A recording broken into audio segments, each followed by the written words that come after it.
sa tinubos niyang bayan. Nagpupulit mga hinirang, masayang nagdiriwang. Magalak tayong lahat, si Jesu Kristo'y nabuhay, nanaig sa kamatayan. Alleluia, alleluia. Sa ngalan ng Ama at ng Anak at ng Espiritu Santo, Amen. sumainyo ang Panginoon At sumairin. upang tayo maging marapat sa banal na pagdiriwang na ito. Halina't magsisimula para sa ating mga kasalanan at pagkukulang. Tayo pong lahat, inaamin ko sa makapangyarihang Diyos At sa inyo mga kapatid, na lubha akong nagkasala sa isip, sa salita at sa gawa, at sa aking pagkukulang. Kaya sinasamo ko sa mahal na Birheng Maria, sa lahat ng mga anghel at mga banal, at sa inyo mga kapatid, na ako ipanalangin sa Panginoong ating Diyos. Kaawaan tayo ng mapagmahal na Diyos, patawarin sa ating mga sala, at patnubayan hanggang sa buhay na walang hanggan. Amen. Panginoon, kaawaan mo kami. Panginoon, kaawaan mo kami. Kristo, kaawaan mo kami. Kristo, kaawaan mo kami. Panginoon, kaawaan mo kami. Panginoon, kaawaan mo kami. Yumuko tayo, maaring ibulong sa Panginoon ang ating intensyon. Nagdasal natin ang mga nagpapamisa, ang mga kasama natin ngayon sa misa. Ang mga OFW, ang mga tumutulong sa ating simbahan, ang mga may sakit, at ang mga nag-aalaga sa kanila. Manalangin tayo. Ama naming makapangyarihan, kaming mga tinubos mo at kinupko, ay tunghayan mo ngayon sa iyong kagandahang loob upang sa pagsampalataya sa anak mo si Kristo, makamtan ang kalayaan at pamanas sa piling mo. Sa pamamagitan niya, kasama ng Espiritu Santo, magpas sa walang hanggan. Amen. Ang salita ng Diyos mula sa mga gawa ng mga apostol. Noong mga araw na iyon, dumarami na ang mga sumasampalataya at nagreklamo ang mga Helenista laban sa mga Hebreo. Sinabi nilang ang mga babaeng balo sa pangkat nila ay napapabayaan sa pang-araw-araw na pamamahagi ng ikabubuhay. Kaya tinipon ng 12 ang buong kapulungan ng mga sumasampalataya at sinabi sa kanila, "Hindi namin dapat pabayaan ang mga pangangaral ng salita ng Diyos upang mga siwa sa pamamahagi ng ikabubuhay. Kaya mga kapatid, pumili kayo ng 7 lalaking ipakikilala sa pagiging mabuti, matatalino at puspos ng Espiritu Santo, at ilalagay namin sila sa tungkuling ito. At iuukol naman namin ang buong panahon sa pananalangin at pangangaral ng salita. Nalugod ang buong kapulungan sa panukala ng mga apostol. Kaya't pinili nila si Esteban, isang lalaking matibay ang pananalig sa Diyos at puspos ng Espiritu Santo, at sina Felipe, Procoro, Nicanor, Timon, Parmenas, at Nicolas na taga-Antioquia, isang hentil na naaakit sa Judaismo. Iniharap sila sa mga apostol.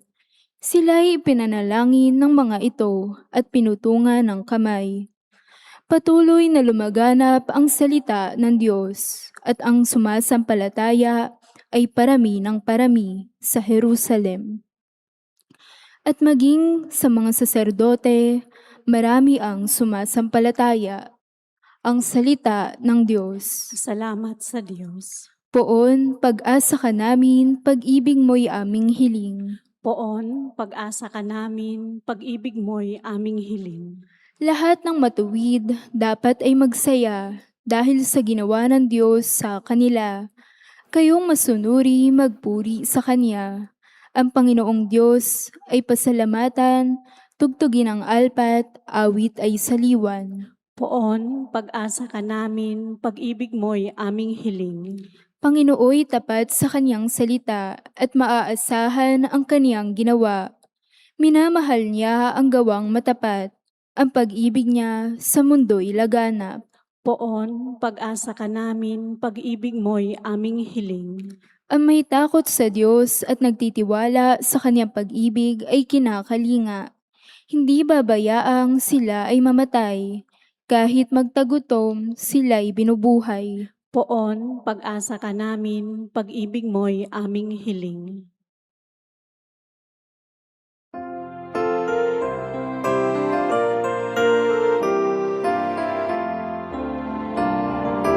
Alleluia, alleluia, alleluia.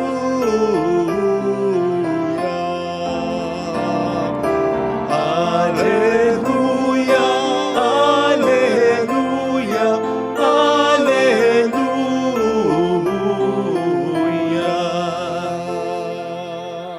Sumainyo ang Panginoon. At sumaiyo rin, Ang mabuting balita po ng Panginoon ayon kay San Juan. papuri sa iyo, Panginoon. Nang nagtatakip silim na, ang mga alagad ay pumunta sa tabi ng lawa, sumakay sa bangka patawid sa Kapernaum. Madilim na'y wala pa si Jesus. Lumakas ang hangin at lumaki ang alon. Nang makagaod sila ng may 5 o 6 na kilometro, nakita nila na si Jesus na lumalakad sa ibabaw ng tubig, palapit sa bangka, at sila'y natakot. Ngunit sinabi niya sa kanila, "Huwag kayong matakot, ako ito." Tuwang-tuwa nilang pinasakay si Jesus sa bangka at pagdakay sumadsad ang bangka sa kanilang patutunguhan. Mga kapatid, ang mabuting balita ng Panginoon. Pinupuri ka namin, Panginoong Hesukristo. Welcome sa Our Lady of Lasalette Quasay Parish, kung saan ayos lang pong umiyak. Samahan tayo ng mahal ay sa pag-iyak at sa pagdarasal upang maging maayos ang lahat. Ano po ang pangkaraniwan ninyong dinarasal kapag meron kayong problema? Hulaan ko, ang mawala agad ito. Ang makapasok agad kayo sa trabaho, ang makabawi agad kayo sa nalugi sa inyo, ang gumaling agad kayo o ang mahal ninyo, ang maging maayos agad. Ang takbo ng buhay ninyo, ang samahan sa pamilya ninyo. Sa madaling salita, ang magkaroon agad ito ng solusyon. At normal po yun. Kahit ako, hindi naman ang dinadasal ko kapag may problema ako. Dahangan nga lamang po. Huwag po nating kakalimutan na ang hindi agad pagka-solve ng ating mga problema ay hindi indikasyon na hindi tayo pinakikinggan, dinadamayan ng ating Panginoon. Sapagkat kung minsan o baka kadalasan pa nga, ang sagot ng Panginoon sa ating mga dasal kapag tayo may mga problema ay hindi yung agad na mawala ito, kundi yung agad na samahan niya tayo sa pagdala at pagharap sa mga ito. Yan po ang makikita natin sa ating narinig na ebanghelyo ng bayuhin ng malalakas na hangin at malalaking alon ng mga disipulo. Samantalang sila ay sangkay ng bangka sa gitna ng karagatan. Siyempre, as a result, sila ay takot na takot. Pero pansinin po ninyo kung papaano sila iniligtas ng ating Panginoong Jesucristo. Hindi sa paraang pinahina muna niya yung hangin, pinakalman muna niya yung alon, hindi din sa paraang pinapunta muna niya sila sa kanilang patutunguhan. No. Ang unang ginawa ng Panginoon para iligtas sila, sinamahan mo niya sila. Sa kanya sinabing, "Huwag kayong matakot," kasabay ng pagpapakilala niyang, "Ako ito." And oftentimes, that's how Jesus responds to our prayers whenever we have problems. He does not immediately remove the storm. Instead, He comes to be with us in the storm. Hindi niya agad inaalis ang problema, pero agad niyang pinaparamdam sa atin. Nandito ako, huwag kang matakot, ang kanyang presensya. Sapagkat yun naman talaga ang mas makapagpapalalim ng ating relasyon sa Kanya. Hindi yung kaagad-agad ay aalisin niya ang ating mga problema, sapagkat ang pwedeng maging epekto nito'y madali tayong makalilimot sa Kanya. Pero kung medyo magtatagal ang problema, pero mararamdaman natin ang Kanyang presensya, lalo pat Ito'y mararamdaman natin sa tuwing tayo ay mas magdarasal sa Kanya, sa tuwing tayo mas kakapit sa Kanya, sa tuwing tayo mas magninilay ng salita niya, sa tuwing tayo mas sasampalataya sa Kanya. Yun ang mas nakapagpapalalim ng ating relasyon sa Kanya. Sapagkat more than any blessing, tandaan po natin, ang tayo mapalapit sa Panginoon, yun ang the most important blessing. At yun din ang magiging lakas natin sa anumang problema, yung mas makilala natin ang Panginoon.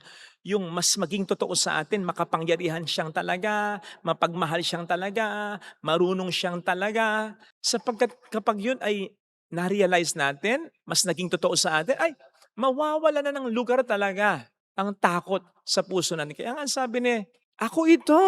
Nagpapakilala mo na siya. Kasi kung makikilala talaga natin ang kanyang kapangyarihan, ang kanyang pagmamahal, makikilala natin, mapagmahal siya, marunong siya, mabait siya, hindi niya ako pababayaan. Hindi na tayo kakabahan, ano man ang problema na ating maranasan. Kabahan man tayo, hindi tayo matatalo ng kaba kapag mas nakilala natin kung sino siyang talaga. And there's no better way of realizing that than in the storms of our life. Sa gayon, yung ating mga mahihirap na sitwasyon ang siyang magiging daan upang mas makilala natin ang ating Panginoon. Yung ating mga mahirap na sitwasyon ang magiging place of revelation, lugar ng pagpapakilala ng Panginoon, ng kanyang kapangyarihan, ng kanyang pagmamahal, ng kanyang karunungan. Basta't kapag nakakaranas tayo ng problema, wag lang nating maging dasal lang, Lord, alisin mo na agad yung problema ko. Ang maging dasal din natin, Lord, samahan mo ko sa problema ko. Let me love you more. Let me know you more sa sitwasyon kong ito. Don't worry.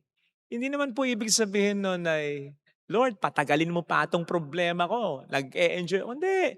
Kasi in the first place, alam naman ng Panginoon na ayaw natin yung problema natin eh. Alam naman ng Panginoon na gusto nating maalis agad yung problema natin. It's just our way of telling Jesus, telling God, higit pa sa pagwala o pagkaalis ng problema ko, mas mahalaga na maranasan, mas makilala, mas maging close ako sa iyo.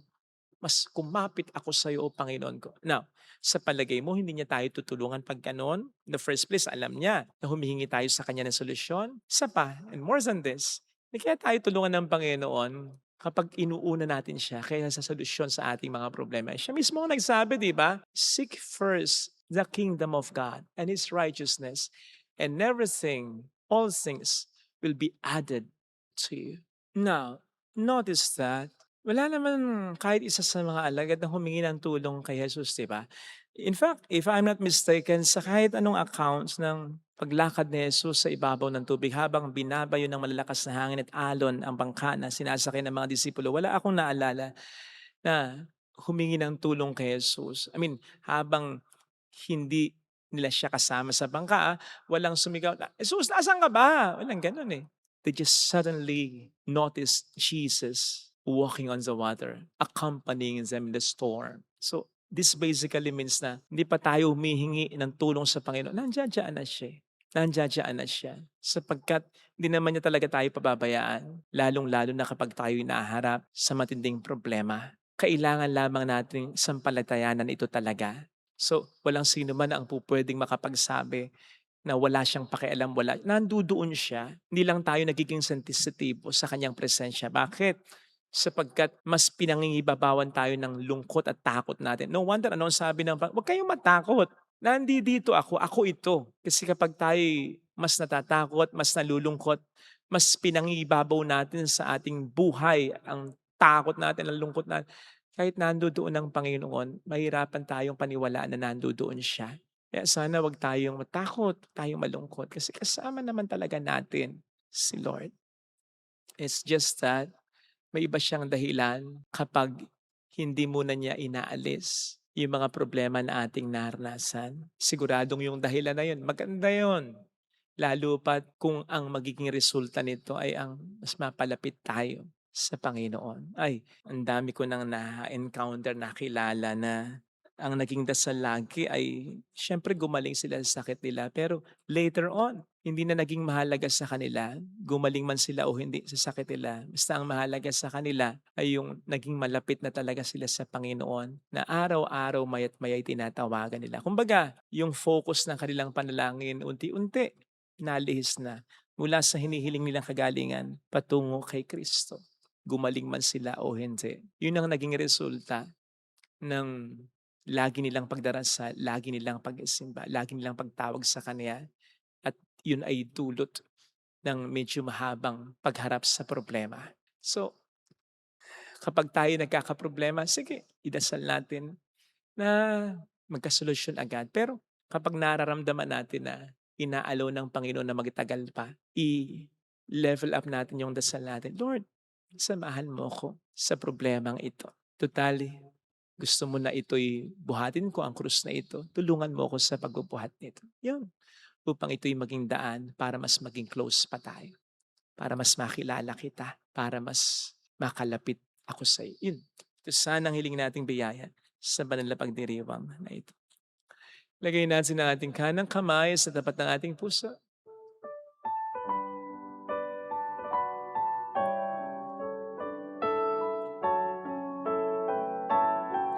Awitin natin. Alam kong may magagawa ang Diyos.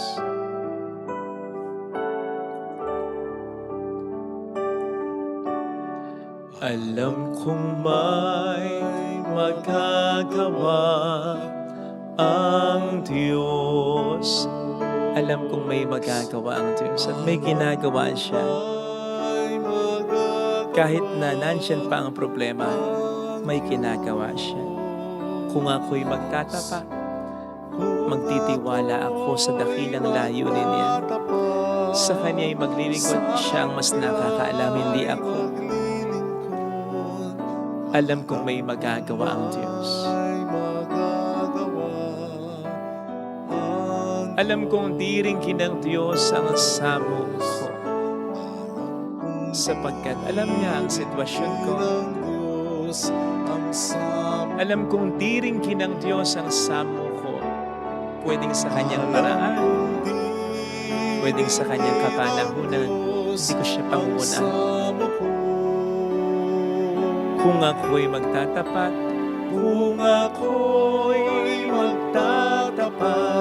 sa Kanya'y maglilingkod. Alam kong di rin kinang Diyos ang samo ko. Pumikit tayo. Panginoon, tulungan mo po ako sa mga problema ko.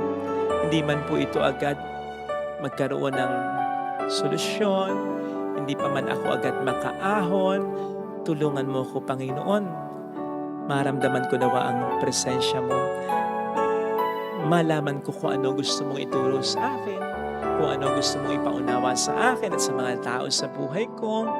Tulungan mo ko na huwag mainip sa pag-solve ng problema ang kinakaharap ko. Tulungan mo akong makakita, makaramdam, makaranas ng biyaya kahit sa gitna ng mga problema na aking dinadala. Makapangyarihan ka, marunong ka, mabait ka. Hallelujah! Paniniwalaan ko yun. Hallelujah! Panghahawakan ko yun. Siya ay muling babalik sa atin. Hindi Kanya iiwan. Hindi Kanya pababayaang maghirap kung wala siyang magandang binabalak. Mayroong magandang mangyayari sa iyo. Hallelujah! Yan ang pakaisipin mo. Yan ang panghawakan mo. Nang hindi ka mainip sa mga problema ang kinakaharap mo. Sabihin mo sa sarili mo, mayroong magandang mangyayari sa iyo. Na kapag naranasan mo, sabihin mo, sulit. Yun nga daw ang magiging pakiramdam natin sa langit. Sulit lahat ng pinagdaanan. Sulit lahat ng tiniis natin. Sulit lahat ng hirap na naranasan natin. Mayroong doon lamang magkakaroon ng kulay ang lahat. Doon lamang natin ma-appreciate ang lahat. Kung lalapit kay Jesus. akong lalapit kay Jesus. Papuri sa Ama at sa Anak sa Espiritu Santo, kapara na sa unang-unang ngayon, magpakailanman, at sa walang hanggan. Amen. Pag-aalay.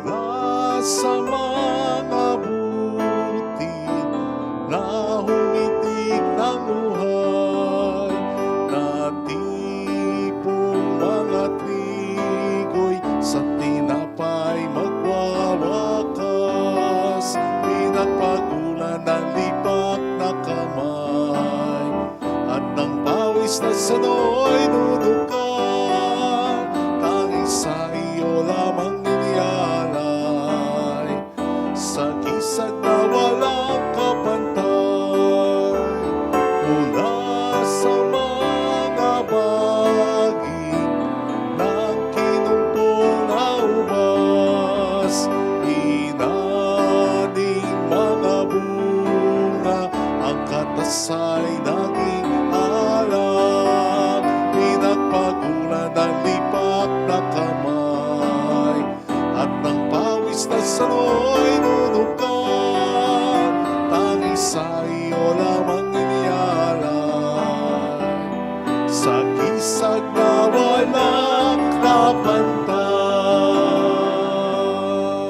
Manalangin tayo, pang ating handog ay maging kalugot-lugod sa Diyos Amang makapangyarihan. Tanggapin nawa ng Panginoon itong paghahain sa iyong mga kamay, sa kapurihan niya at karangalan sa ating kapakinabangan at sa buong sambayanan niyang banal. Ama naming lumikha, para mo ng awa gawin mong banal ang mga alay naming yusan ng kalugtan, at kami gawin mong haing sa iyo'y laging nakalaan sa pamamagitan ni Jesucristo. Kasama ng Espiritu Santo magpasa walang hanggan. Amen. Sumainyo ang Panginoon. At sumaiyo rin. Itaas sa Diyos ang inyong puso at diwa. Itinaas na namin sa Panginoon. Pasalamatan ng Panginoong ating Diyos. Marapat na siya ay pasalamatan. Ama naming makapangyarihan, tunay ngang marapat na ikaw ay pasalamatan. Ngayong ipinagdiriwang ang paghahain ng Mesiyas, ang maamong tupa na tumubos sa aming lahat. Sa paghahain ng sariling buhay at sa pagkabuhay ng anak mong mahal, nabuksang ganap ang iyong tahanan at kaming pinaghaharian mo'y naging kasambahay. Sa pagkamatay niya sa krus, nalupig ang kamatayan, sa kanyang pagkabuhay, naging buhay siya ng tanan. Kaya kaisa ng mga anghel na nagsisiawit ng papuri sa iyo ng walang humpay sa kalangitan, kami nagbubunyi sa iyong kadakilaan. Santo, Santo, Santo, Panginoong Diyos ng mga hukbo, napupuno ang langit at lupa ng kadakilaan mo, o sana sa kaitaasan. Pinagpala ang naparirito sa ngalan ng Panginoon, o sana sa kaitaasan. Ama naming banal, ikaw ang bukhal ng tanang kabanalan, kaya't sa pamamagitan ng iyong Espiritu gawin mo pong banal ang mga kaloob na ito, upang para sa amin ay maging katawan at dugo ng aming Panginoong Jesucristo. Bago niya pinagtiis ang kusang loob na maging handog, hinawakan niya ang tinapay, pinasalamatan ka niya, pinaghati-hati niya iyon. Niabot sa kaniyang mga alagad at sinabi, tanggapin ninyong lahat ito at kanin. Ito ang aking katawan na iahandog para sa inyo.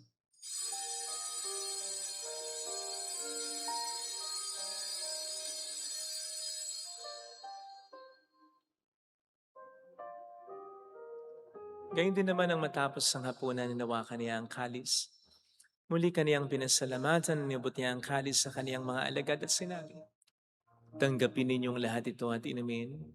Ito ang kalis ng aking dugo ng bago at walang hanggang tipan.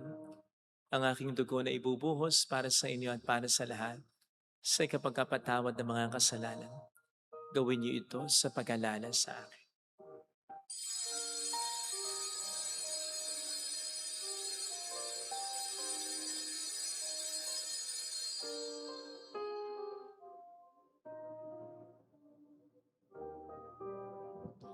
Ipagbunyi natin ang misteryo ng ating pananampalataya.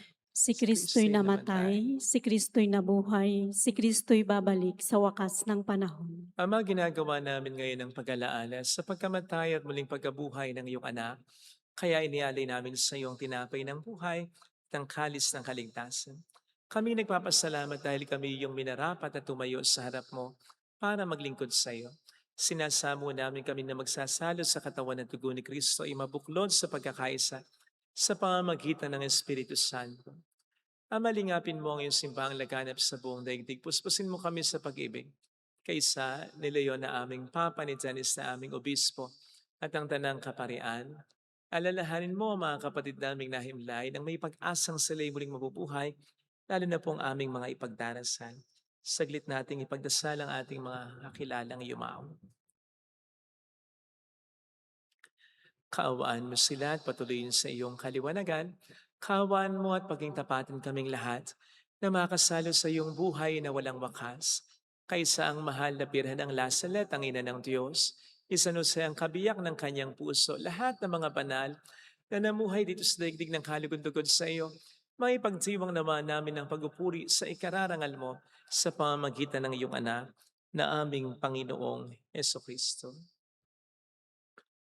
Sa pamamagitan ni Kristo, kasama niya at sa Kanya, ang lahat ng parangal papuri ay sa iyo, Diyos Amang makapangyarihan, kasamang Espiritu Santo, magpasawalang hanggan.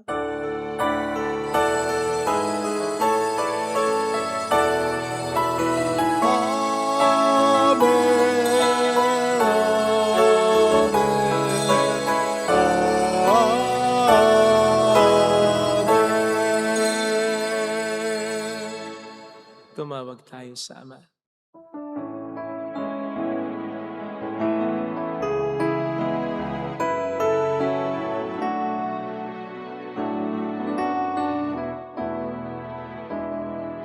Ama namin, sumasalangit ka, sambahin ang ngalan mo,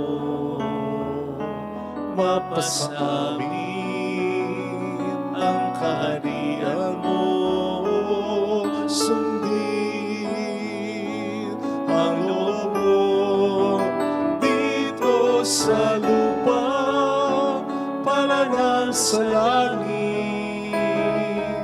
Bigyan mo kami ngayon ang aming kakanin sa araw-araw, at patawarin mo kami sa aming mga sala, para ng pagpapatawad namin sa nagkakasala sa amin.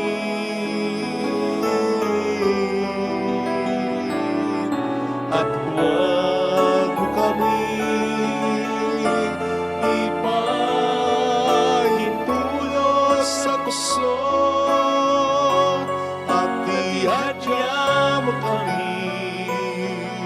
sa lahat ng masama.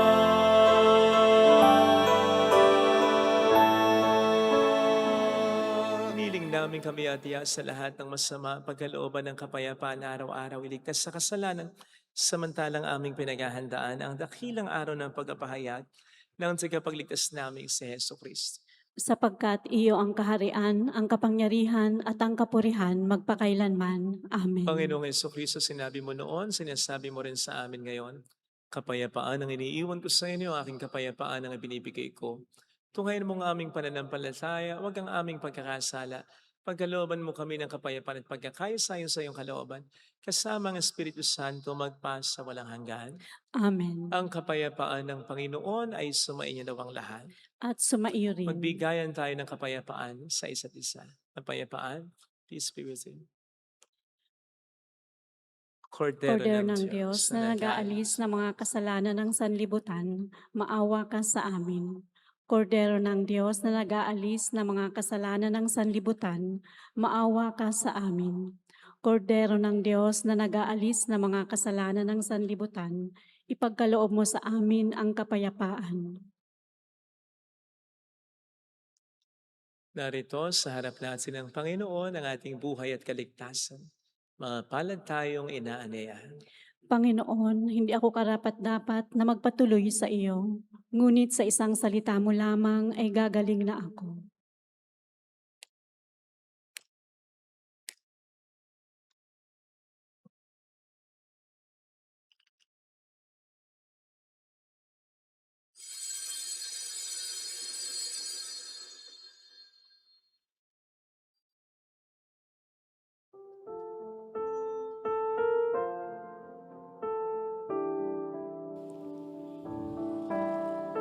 Panalangin para sa espiritual na pakikinabang. Panginoong Hesus, ako ay naniniwala na ikaw ay nasa kabanal-banalang sakramento. Iniibig kita ng higit sa lahat at ninanasa kong tanggapin ka sa aking kaluluwa. Sapagkat sa mga sandaling ito, hindi kita matatanggap sa sakramento. Tumuloy ka sa espiritu sa aking puso. Niyayakap kita na para bang naririto ka na. Inaalay ko ng buong buo ang aking sarili sa iyo. Huwag mong hayaang mawalay ako sa iyo. Amen. Purihin ang Panginoon sa kanyang kabutihan. Pag-ibig niya'y tunay, laging tapat kailanman. Si Kristo'y nihain na pamaskong maamong tupa. Magsalo tayong masaya sa tinapay na pulis na bago't wagas. Hallelujah.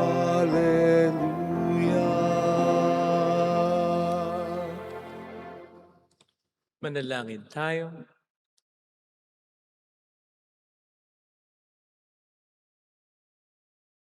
Ama naming mapagmahal, sa pinagsaluhan naming banal na pagkikinabang, ang aming nawang pag-ibig ay lalong madagdagan ng ginawa namin sa pag-alala sa anak mong mahal na nag-utos si pagdiwang ang huling hapunan sa pamamagitan niya, kasama ng Espiritu Santo magpasa walang hanggan.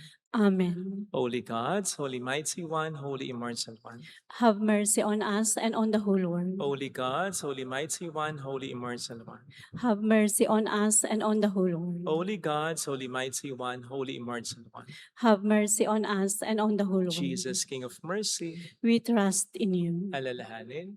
Alalahanin, o mahal na Birhen ng Lazaret, ina ng pag-asa, ikaw ang nagpaalala sa aming magbalik loob sa Ama. Ito ang nagpapatunay na ang kagandahang loob mo'y nanatiling busilak. Sa pag-aaruga mo sa amin, tungkulin mo'y tinupad. Sa paanan ni Kristo'y itinuring mo kaming mga tunay mong anak. Kaya ninais mong ni Isay huwag mapahamak. Maging sa iyong walang tigil na pananalangin, pati luhay pumatak. Huwag namang mawala ng saysay ang iyong paghihirap.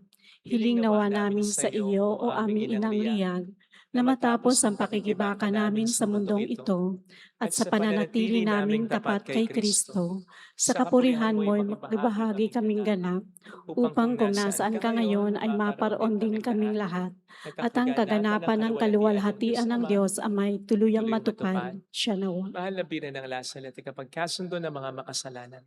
Ipanalangin mong walang patid kaming mga dumudulog sa iyo. Marami pong salamat sa inyong pakikiisa at sa inyong mga tulong na pinapadala. Yung sa iba't ibang panig ng mundo, nagpapadala ng tulong sa our GCash and bank account. Maraming salamat po. Napakalaki po ng naitutulong ninyo sa totoo lang. Kaya thank you very much talaga. Panginoon na pong bahala sa inyo. Salamat din po sa mga nagpupunta dito. Sumainyo ang Panginoon.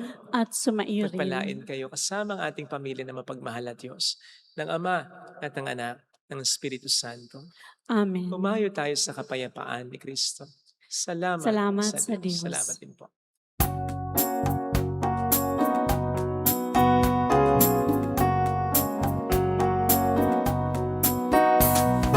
On this day, O Mother of our Lord, we sing you praise for lighting up our way. Your tears they soften now the hearts of men and they still do today. May our love for you bring comfort in your pain.